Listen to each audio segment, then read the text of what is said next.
हरिहंत सिद्ध सूर्य उपाध्याय साधु सर, अर्थ के प्रकाशी मांगलिक उपकारी है। जिनको स्वरूप जान रागते भय जो भक्ति, काय को न माए स्तुति उचारी है। धन्य धन्य तेने ही से काज सब आज भय, कर जोड़ बार बार वंदना हमारी है। मंगल कल्याण सुख ऐसो हम चाहत हैं, हो मेरी ऐसी दशा जैसी तुम धारी है। हो मेरी ऐसी दशा जैसी तुम धारी है। हो मेरी ऐसी दशा जैसी तुम धारी है। जय जिनेंद्र। हमारे YouTube चैनल जिनमार्ग में आपका स्वागत है। हमारा पद्म पुराण ग्रंथ चल रहा है, आप सब ध्यान से इसको सुनिए और स्वाध्याय का लाभ लीजिए। कदाचित अंगद मेरु के चैतालियों की वंदना के लिए सुमेरु पर्वत पर गया होगा और वह नहीं आया हो, अथवा रानी ने किसी पर क्रोध किया हो, ऐसा विचार कर दरवाजे पर आया। रतनमयी द्वार गीत गान रहित देखा, लोग भी चिंतावान दिखे। तब मन में सोचा, मनुष्य सब और ही हो गए हैं। भवन के अंदर स्त्रियों के बीच अपने समान रूप का धारी दुष्ट विद्याधर दिव्य हार वस्त्र मुकुट की कांति से प्रकाश रूप बन बैठा। तब सुग्रीव क्रोध से बोला, जैसे वर्षा काल को मेघ गरजे, तब वह पापी कृत्रिम सुग्रीव भी गरजा। काम से विह्वल होकर सुग्रीव से लड़ने को उठा। दोनों होठ डसते हुए युद्ध को तैयार हुए। तब श्री चंद्रादि मंत्रियों ने मना किया और सुतारा पटरानी से स्पष्ट कहा, यह कोई दुष्ट विद्याधर मेरे पति का रूप बनाकर आया है। शरीर बल वचन से तो समान है, परंतु मेरे पति में महापुरुषों के लक्षण हैं, वह इसमें नहीं है। जैसे घोड़ा और गधा समान नहीं है, ऐसे मेरे पति की और इसकी तुलना नहीं। इस प्रकार रानी सुतारा के वचन सुनकर किसी मंत्री ने मानी, किसी ने नहीं मानी। जैसे निर्धन की बात धनवान नहीं माने, दोनों का समान रूप देखकर सबका मन विचलित हो गया। इसलिए सब मंत्रियों ने मंत्रणा की कि बालक वृद्ध स्त्री मदपाई वेश्या शक इनके वचनों का प्रमाण नहीं। स्त्रियों को शील की रक्षा करनी, शील की शुद्धि के बिना गोत्र की शुद्धि नहीं।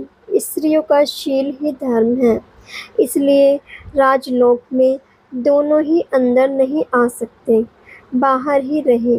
तब इनका पुत्र अंगद तो माता के वचन से इनके पक्ष में आया और जाम्बूनंद ने कहा, हम भी इनके साथ हैं। और 7 अक्षौहिणी दल सुग्रीव के पास है और 7 ही उसके पास है।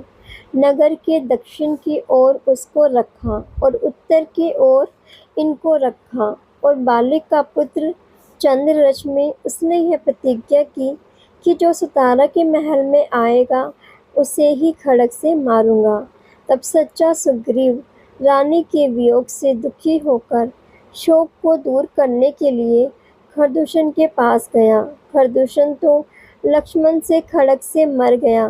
फिर वह हनुमान के पास आकर अपनी प्रार्थना की कि मैं दुख से पीड़ित हूँ, मेरी सहायता करो।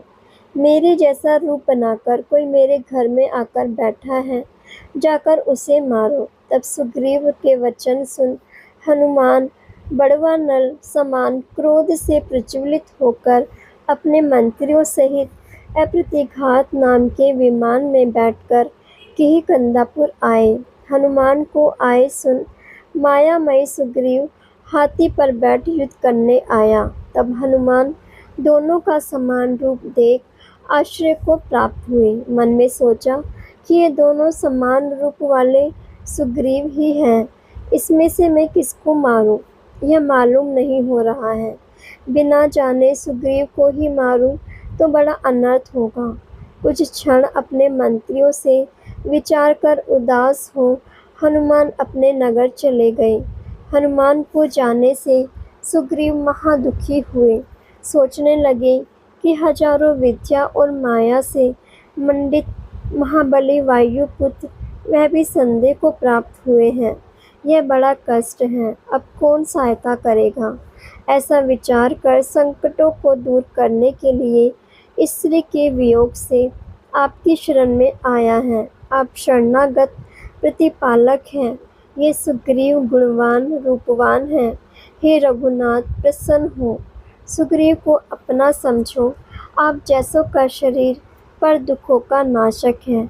ऐसे जाम्बुनंद के वचनों को सुन राम, लक्ष्मण और विराधित कहने लगे, धिक्कार है पर स्त्री, लंपटी, मापी जीवों को। राम ने सोचा कि मेरा और इसका दुख समान है। यह मेरा मित्र होगा, मैं इसका उपकार करूं और यह मेरा उपकार जरूर करेगा, नहीं तो मैं निर्ग्रंथ मुनि होकर मोक्ष का साधन करूंगा। ऐसा विचार कर राम ने सुग्रीव से कहा, हे सुग्रीव, मैंने आपको अपना मित्र बनाया और जो आपका रूप बनाकर आया है उसको जीत आपका राज्य आपको निष्कंटक दिला दूंगा और आपकी स्त्री को आपसे मिला दूंगा और आपका काम होने के पश्चात आप हमारी सीता का पता लगाकर हमको बताना कि सीता कहाँ है। तब सुग्रीव ने कहा, हे प्रभु, मेरा कार्य होने के बाद 7 दिनों में सीता की खबर नहीं लाकर दूं तो मैं अग्नि में प्रवेश करूंगा। यह बात सुन राम प्रसन्न हुए। सुग्रीव के अमृत समान वचन सुनकर राम का मुख कमल खिल गया, मन रोमांचित हुआ। जिनराज के चैताल्य में दोनों परम मित्र हुए और यह प्रतिज्ञा की कि परस्पर कोई द्रोह नहीं करेंगे। पुनः राम, लक्ष्मण सामंतों सहित सुग्रीव के साथ केकंदापुर आए और नगर के पास डेरा डाला। सुग्रीव ने मायामयी सुग्रीव के पास दूत भेजा। मायामयी सुग्रीव बड़ी सेना सहित युद्ध के लिए निकला। दोनों का परस्पर युद्ध हुआ। बहुत समय के बाद मायामयी सुग्रीव ने सच्चे सुग्रीव को गदा मारी तो वह गिर गया। तब मायामयी सुग्रीव इसको मरा जान हर्ष सहित नगर में गया और सच्चा सुग्रीव की मूर्छा दूर होने के बाद राम से कहा, हे प्रभु, मेरा चोर हाथ में आया था, उसको नगर में क्यों जाने दिया? रामचंद्र जी के चरणों में आने पर भी मेरा दुख नहीं मिटे तो इस समान दुख क्या? तब राम ने कहा, आपका और उसका रूप देखकर हम भेद नहीं जान सके, इसलिए आपके शत्रु को नहीं मारा। बिना जाने अगर आपका ही मरण हो जाए तो योग्य नहीं। आप हमारे परम मित्र हो। आपकी और हमारी जिन मंदिर में प्रतिज्ञा हुई है। अथांतर राम ने मायामयी सुग्रीव को पुनः युद्ध के लिए बुलाया। तब वह बलवान क्रोध रूपी अग्नि से जलता हुआ राम के सम्मुख आया। उस समय लक्ष्मण ने सच्चे सुग्रीव को पकड़ रखा कि कभी स्त्री के कारण शत्रु के सम्मुख नहीं चला जाए। और श्री राम को देखकर मायामयी सुग्रीव के शरीर में जो बैताली विद्या थी वह उसको पूछकर उसके शरीर से निकली। तब सुग्रीव का रूप मिटकर वह साहस गति विद्याधर इंद्रनील के पर्वत समान दिखा। जैसे सांप की कांचली दूर होती है, ऐसे सुग्रीव का रूप भी दूर हो गया। तब जो आधी सेना वानरवंशियों की इनसे मिल गई थी वह वहां से पुनः अलग हो गई। सभी वानरवंशी एक होकर अनेक शस्त्रों सहित साहस गति से युद्ध करने लगे। तब वह साहस गति महातेजस्वी प्रबल शक्ति का धारी सब वानरवंशियों को दशों दिशाओं में भगा दिए, जैसे पवन धूल को उड़ाती है। पुनः साहस गति धनुष बाण लेकर राम के पास आया। मेघ मंडल समान बाणों की वर्षा करता रहा। राम और साहस गति का महायुद्ध हुआ। महापराक्रमी शक्तिशाली ऐसे राम रण क्रीड़ा में प्रवीण क्षुद्र बाणों से साहस गति का बख्तर छेदा और तीक्ष्ण बाणों से साहस गति का शरीर छलने के समान कर दिया। तब वह प्राणों से रहित होकर पृथ्वी पर गिरा। सबने निश्चय किया कि यह मर गया। तब सुग्रीव ने राम लक्ष्मण की महास्तुति की और अपने राजभवन में लेकर आए। नगर की शोभा हुई। सुग्रीव को सुतारा का संयोग हुआ, सो वह भोग सागर में लीन हो गया और आनंद नाम के उद्यान में श्री रामचंद्र जी को रखा। उस उद्यान की रमणीकता का वर्णन कौन कर सकता है, जहाँ महामनुके श्री चंद्र प्रभु भगवान का चैतन्य, वहाँ राम लक्ष्मण ने पूजा की और विराधित आदि सब कंटक का डेरा उद्यान में हुआ। सभी आनंद से रहे। सुग्रीव की 13 राजपुत्रियों ने रामचंद्र जी के गुण सुनकर अति अनुराग से विवाह करने की इच्छा की। उनके नाम सुनो: चंद्राभा, हृदयावली, हृदयधमित, अनुधरी, श्रीकांता, सुंदरी, सुरवती, यह देवांगना समान, चारुश्री, मदनोत्सवा, गुणवती, मनोवाहिनी, पद्मावती तथा जिनमती, जिन पूजा में तत्पर, यह त्रयोदशा कन्याओं को लेकर सुग्रीव राम के पास आए। नमस्कार कर कहा, हे नाथ, यह हमारी राजकन्याएं 13 अपनी इच्छा से ही आपसे विवाह करना चाहती हैं। हे लोकेश, इन राजपुत्रियों के आप पति हो। इनका मन जन्म से यही था कि हम विद्याधरों से विवाह नहीं करेंगे और आपके गुणों से अनुरागी हुई हैं। ऐसा कह राम से विवाह कराया। यह राजकुमारियां लज्जा से नीचा मुख कर राम का आश्रय प्राप्त कर महासुंदर नवयौवन, उनके गुण वर्णन में नहीं आए, शरीर की कांति से विनय रूप गुणों से मंडित राम के पास ठहरी। वह कथा गौतम स्वामी राजा सैनिक से कहते हैं, हे सैनिक, पुरुषों में सूर्य समान श्री राम महापुरुष, उनका मन विषय वासना से विरक्त है, परंतु पूर्व जन्म के संयोग से कुछ दिन विरक्त रूप ग्रह में रहकर पुण्य त्याग करेंगे। साहस गति के मरण का वर्णन करने वाला 47वां पर्व पूर्ण हुआ। पर्व 48 लक्ष्मण का कोटिशिला उठाकर नारायण होने की परीक्षा करना। अर्थांतर वे सुग्रीव की राजपुत्रियां राम के मन को मोहित करने के लिए अनेक प्रकार की चेष्टाएं करती, जैसे देवलोक से ही उतरकर आई हैं। वीणा बजाना, गीत गाना इत्यादि कई सुंदर क्रीड़ाएं करती, फिर भी श्री रामचंद्र जी का मन मोहित नहीं हुआ, भोगों में मन नहीं लगा। सीता में अत्यंत दत्तचित्त, सभी क्रियाओं से रहित, महा आदर से सीता का ध्यान करते बैठे, जैसे मुनिराज मुक्ति का ध्यान करते हैं। वह विद्याधरों की पुत्रियां संगीत करती हैं और उसकी ध्वनि नहीं सुनते हैं और देवांगना समान उनका रूप नहीं देखते हैं। राम को सभी दिशाएं जानकी रूप ही दिखती हैं, वे कुछ भी कथा नहीं करते हैं। यह सुग्रीव की पुत्रियां पास में बैठी हैं, उनको जनक सुते ऐसा कहकर बुलाते हैं। कौआ से प्रेम पूर्वक पूछते हैं, अरे काक, तो देश देश में भ्रमण करता है, तैने जानकी देखी और सरोवर में चकवा चकवी को कल्लोल करते देख सीता बिना यह दृश्य राम को फीका लगा। सीता के शरीर से स्पर्श कर पवन आया है, अथवा जिस भूमि में सीता जी बैठी हैं वह पवन, वह भूमि धन्य है, ऐसा मानते हैं।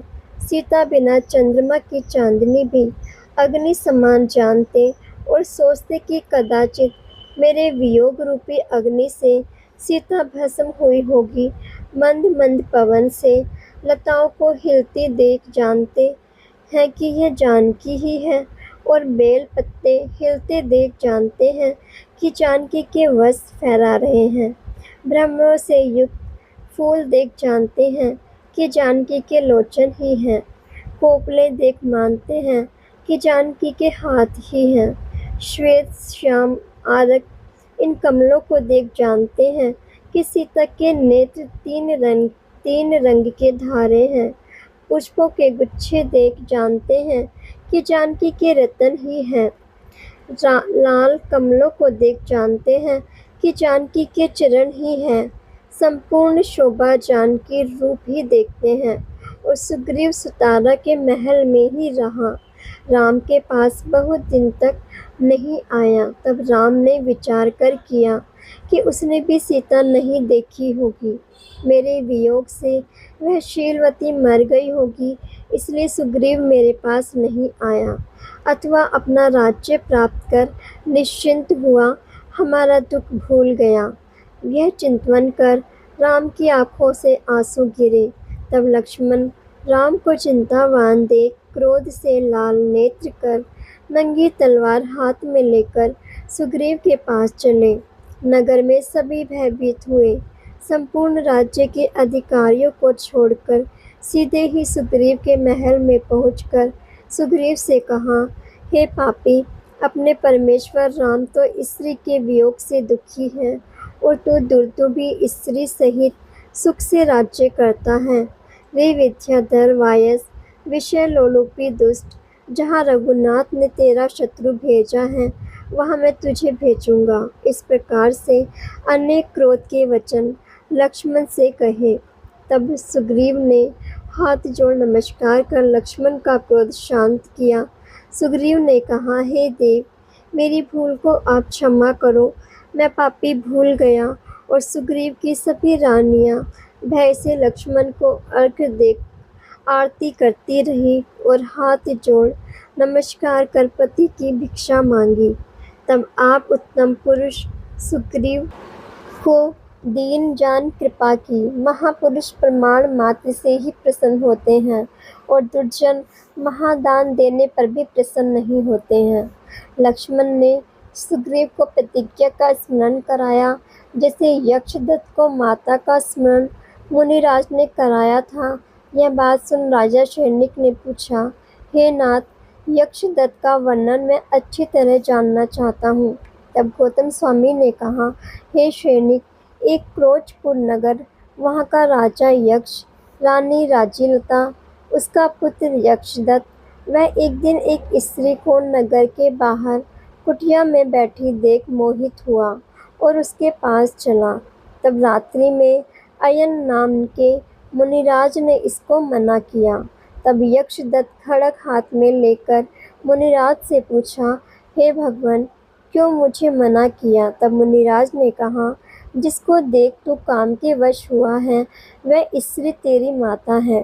तब यक्षदत्त ने पूछा, हे स्वामी, यह मेरी माता कैसे? तब मुनिराज ने कहा, सुन, एक मृत्युकावती नगरी, वहाँ कर्णिक नाम का वणिक, उसके दुनाम की स्त्री, उसके बंधु दत्त पुत्र, उसकी स्त्री मित्रवती, लता दत्त की पुत्री। उस स्त्री को गुप्त गर्भ कर बंधु दत्त जहाज में बैठाकर अन्य देश गया। उसके जाने के बाद बहू को गर्भवती देख सास ससुर ने दुराचारनी जान घर से निकाल दिया। वह उत्पल का दासी को साथ में लेकर बड़े सारथी के साथ पिता के घर चली। सो मार्ग में उत्पलका को सर्प ने काटा, वह मर गई और यह मित्रवती शीलवान क्रोचपुर नगर में आई। महाशोक से भरी इसके उद्यान में पुत्र का जन्म हुआ। तब यह सरोवर में वस्त्र धोने गई और पुत्र को रतन कंबल से ढक गई। पश्चात कंबल सहित पुत्र को कुत्ता ले गया। तब किसी ने छुड़ाकर राजा यक्ष को दिया। उसकी रानी राजीलता को अपुत्रवती जान यह पुत्र रानी को दिया। उसका नाम यक्षदत्त रखा। वह यक्षदत्त तू है और तेरी माता वस्त्र धोकर आई, तुझे नहीं देख विलाप करने लगी। तब एक देव पुजारी ने दया से दिलासा दी और कहा, तू मेरी बहन है, ऐसा कहकर रखा। यह मित्रवती सहायता रहित लज्जा एवं अपकीर्ति के भय से पिता के घर नहीं गई। महाशीलवान जैन धर्म में लीन दरिद्री कुटिया में रहे और तूने भ्रमण करते हुए उसे देख कुभाव किए और इसका पति बंधुदत्त रतन कंबल दे गया था, उसमें तुझे लपेट आम सरोवर पर गई। सो वह रतन कंबल राजा के घर में है, वह बालक तू है। इस प्रकार मुनिराज ने कहा। तब यह नमस्कार कर हाथ में खड्ग लेकर यक्षदत्त राजा के पास गया और कहने लगा, हे राजन, या तो मेरे जन्म का वृत्तांत कहूँ, नहीं तो इस खड्ग से मैं तेरा सिर काट दूंगा। तब राजा ने जैसा कहा वैसा वृत्तांत कहा और वह रतन कंबल दिखाया। सो वह रतन कंबल लेकर यक्षदत्त अपनी माता से जाकर मिला और अपने पिता बंधुदत्त को बुलाया। महाउत्सव महावैभव कर मंडित माता पिता से मिला। जैसे यक्षदत्त को मुनि ने माता का वृत्तांत बताया, वैसे लक्ष्मण ने सुग्रीव को प्रतिज्ञा की याद दिलाई। सुग्रीव लक्ष्मण के साथ शीघ्र ही रामचंद्र के पास आए। नमस्कार कर अपने सब विद्याधर सेवकों को बुलाया और समझा कर कहा, हे विद्याधरों, राम ने मेरा बड़ा उपकार किया है। अब सीता के समाचार लाकर इनको देना है, इसलिए तुम सभी दिशाओं में जाकर ढूंढो। देखो श्री रामचंद्र जी की महारानी महासती सीता जी कहाँ हैं, यह खबर लेकर आओ। संपूर्ण पृथ्वी पर जल में, थल में, आकाश में, जम्बूद्वीप में, लवण समुद्र, घात की खंड, कुलाचल पर्वत, वन, सुमेरु पर्वत, विद्याधरों की नगरियों में, सभी जगह सभी दिशाओं में ढूंढो। अब हम जगत के सभी जीव सुखी हो, इसी मंगल भावना के साथ यही विराम लेते हैं। कल हम इससे आगे का स्वाध्याय करेंगे। इससे आगे सुनने के लिए चैनल को सब्सक्राइब करें, लाइक करें और शेयर करें। जय जिनेन्द्र।